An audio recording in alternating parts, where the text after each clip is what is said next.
అనకాపల్లి జిల్లాలో చోడవరం నియోజకవర్గానికి ప్రత్యేక గుర్తింపు ఉంది. ఇక్కడ రైతులు ఎక్కువగా షుగర్ పంటలను పండించడంతో లోకల్ పాలిటిక్స్ అన్ని షుగర్ ఫ్యాక్టరీల చుట్టే తిరుగుతాయి. మరి ఇక్కడ ప్రజాప్రతినిధులు నియోజకవర్గంలో షుగర్ ఫ్యాక్టరీల అభివృద్ధికి కృషి చేస్తున్నారా లేక నిర్వ్యారానికి పావులు కదుపుతున్నారా? ఇంతకీ నియోజకవర్గ అభివృద్ధికి ఎవరింత కృషి చేశారు? చోడవరం ఎవరికి వరం, ఎవరికి కళంకం? Let's watch the story.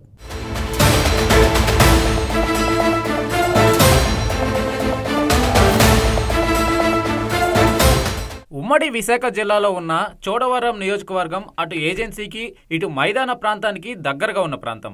ఈ నియోజకవర్గంలో చోడవరం, బుచ్చేయపేట, రావికమతం, రోలుగుంట అనే 4 మండలాలు ఉన్నాయి. ఇక్కడ ఎక్కువగా చెరుకు, వరి పంటలను పండిస్తారు రైతులు. చెరుకు ఎక్కువగా పండించడంతో ఈ నియోజకవర్గంలో లోకల్ పాలిటిక్స్ అన్ని షుగర్ ఫ్యాక్టరీల చుట్టే తిరుగుతాయి. ఇక ఈ నియోజకవర్గం ఏర్పాటు అయినప్పటి నుంచి ఇప్పటి వరకు 17 సార్లు ఎన్నికలు జరిగాయి. 1955లో ఈ నియోజకవర్గంలో తొలిసారి ఎన్నికలు జరిగాయి. మొదట ఈ నియోజకవర్గం కమ్యూనిస్టులకు కంచుకోటగా ఉండేది. అనంతరం ఇక్కడి ఓటర్లు కాంగ్రెస్, టీడీపీ పార్టీలను ఆదరించారు.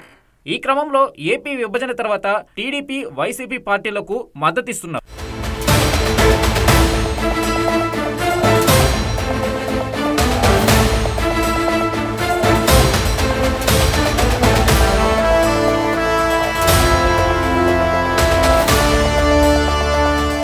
అయితే 1999లో ఉమ్మడి ఏపీలో జరిగిన ఎన్నికల్లో కాంగ్రెస్ పార్టీ నుంచి పోటీ చేసిన బల్లిరెడ్డి సత్యారావు విజయం సాధించారు. తన సమీప ప్రత్యర్థి టీడీపీ నుంచి పోటీ చేసిన జి ఎర్రునాయుడుపై 5,518 ఓట్ల తేడాతో గెలుపొందారు. 2004లో జరిగిన ఎన్నికల్లో టీడీపీ నుంచి పోటీ చేసిన గంటా శ్రీనివాసరావు తన సమీప ప్రత్యర్థి కాంగ్రెస్ పార్టీ నుంచి పోటీ చేసిన సిట్టింగ్ అభ్యర్థి బల్లిరెడ్డి సత్యారావుపై 9,601 ఓట్ల తేడాతో విజయాన్ని దక్కించుకున్నారు. 2009లో జరిగిన ఎన్నికల్లో టీడీపీ నుంచి పోటీ చేసిన నాగ సన్యాసిరాజు తన సమీప ప్రత్యర్థి కాంగ్రెస్ పార్టీ నుంచి పోటీ చేసిన కరణం ధర్మశ్రీపై 1,385 ఓట్ల తేడాతో విజయం సాధించారు. ఇక 2014లో జరిగిన ఎన్నికల్లో టీడీపీ నుంచి పోటీ చేసిన కె నాగ సన్యాసిరాజు మరోసారి విజయం సాధించారు. తన సమీప ప్రత్యర్థి వైసీపీ అభ్యర్థిగా బరిలోకి దిగిన కరణం ధర్మశ్రీపై 1,509 ఓట్ల తేడాతో విజయాన్ని దక్కించుకున్నారు. అయితే 2019లో జరిగిన ఎన్నికల్లో వైసీపీ అభ్యర్థిగా పోటీ చేసిన కరణం ధర్మశ్రీ విజయం సాధించారు.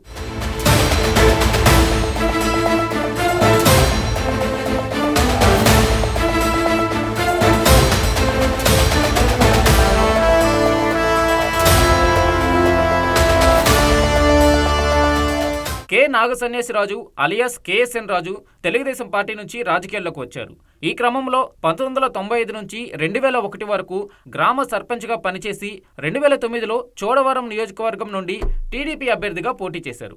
ఆ ఎన్నికల్లో కేఎస్ఎన్ రాజు తన సమీప ప్రత్యర్థి కాంగ్రెస్ పార్టీ అభ్యర్థి కరణం ధర్మశ్రీపై 1,385 ఓట్ల మెజారిటీతో గెలిచి తొలిసారి ఎమ్మెల్యేగా అసెంబ్లీలో అడుగుపెట్టారు. ఆయన 2014లోనూ టీడీపీ నుండి సిట్టింగ్ అభ్యర్థిగా పోటీ చేసి తన ప్రత్యర్థి వైసీపీ అభ్యర్థి కరణం ధర్మశ్రీపై 909 ఓట్లతో గెలిచి రెండోసారి ఎమ్మెల్యేగా ఎన్నికయ్యారు. అయితే 2019లో మూడోసారి హ్యాట్రిక్ ఎమ్మెల్యేగా ఎన్నికవుతారనుకుంటే వైసీపీ అభ్యర్థి కరణం ధర్మశ్రీ చేతిలో పరాజయం పాలయ్యారు. తిరిగి 2024లో జరిగిన మొన్నటి ఎన్నికల్లో కేఎస్ఎన్ఎస్ రాజు మరోసారి టీడీపీ నుండే పోటీ చేసి వైసీపీ సిట్టింగ్ ఎమ్మెల్యే కరణం ధర్మశ్రీని ఓడించి ముచ్చటగా మూడోసారి ఎమ్మెల్యేగా ఎన్నికయ్యారు.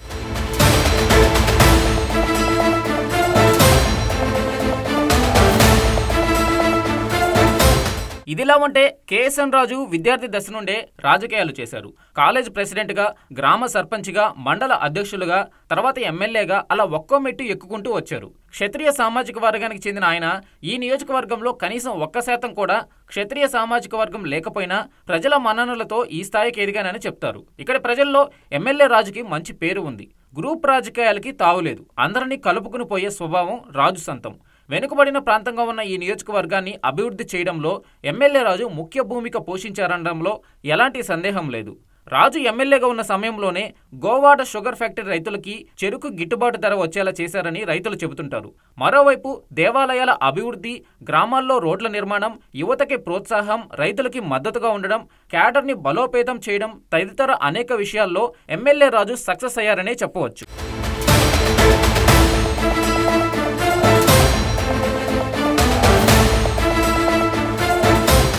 ఎమ్మెల్యే కేఎస్ఎన్ కేఎస్ఎన్ రాజుకు నియోజకవర్గంలోని ప్రజలు కార్యకర్తల్లో క్లీన్ ఇమేజ్ మాత్రమే ఉందా? ఆయనకు నెగిటివ్ ఇమేజ్ లేదా అంటే ఉందని అంటున్నారు నియోజకవర్గ ప్రజలతో పాటు కార్యకర్తలు. అసలు కేఎస్ఎన్ రాజుకున్న నెగిటివ్ ఇమేజ్ ఏంటి?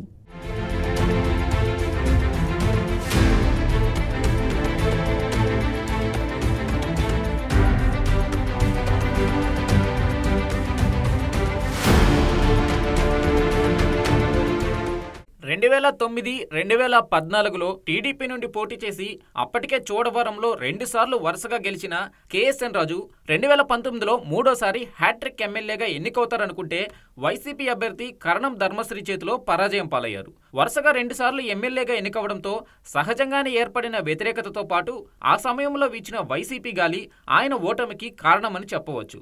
అయితే వైసీపీ ఫ్యాన్ గాలితో రాష్ట్ర వ్యాప్తంగా మెజారిటీ సీట్లు దక్కించుకున్న ఆ పార్టీ వైఎస్ జగన్ నాయకత్వంలో ప్రభుత్వాన్ని ఏర్పాటు చేయడం, అనతి కాలంలోనే ప్రజల్లో తీవ్ర వ్యతిరేకత మూటకట్టుకోవడం చకచకా జరిగిపోయాయి.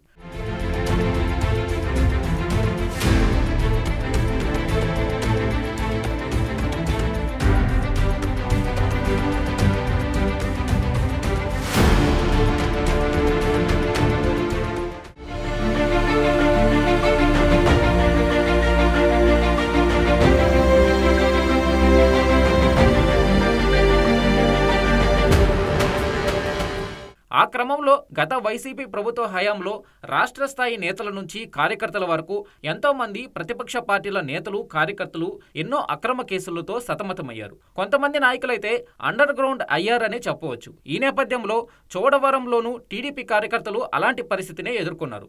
అయితే మాజీ ఎమ్మెల్యేగా కేఎస్ఎన్ రాజు తోటి పార్టీ నాయకులతో పాటు కార్యకర్తలకు అండగా ఉండాల్సింది పోయి పార్టీ కార్యక్రమాలకు దూరంగా ఉన్నారనే అపవాదు మూటగట్టుకున్నారు.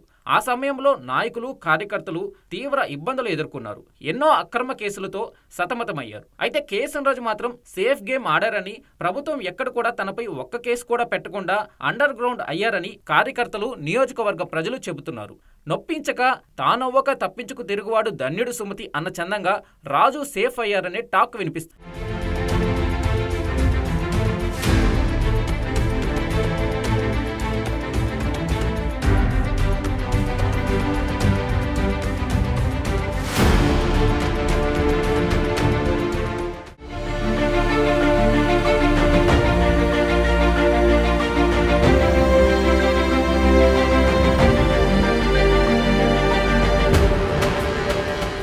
అయితే చోడవరం నియోజకవర్గం రావికమతం మండలం దొండపొడి గ్రామానికి చెందిన లెక్చరర్ వేపాడ చిరంజీవిని పట్టభద్రుల ఎమ్మెల్సీ అభ్యర్థిగా ఎంపిక చేయడం, ఆ తర్వాత ఎమ్మెల్సీలు 4 రాష్ట్ర వ్యాప్తంగా గెలవడం తదితర పరిణామాలతో రాష్ట్ర వ్యాప్తంగా టీడీపీ పుంజుకోవడంతో గోడ మీద పిల్లి వలె దాగి ఉన్న షోకాల్ నాయకుల వలె రాజు కూడా గోపి గోడ మీద పిల్లి వలె కాకుండా రాజు గోడ మీద పిల్లి వలె తిరిగి బయటకు వచ్చారని స్థానికులు చెలోక్తులు విసురుతుంటారు.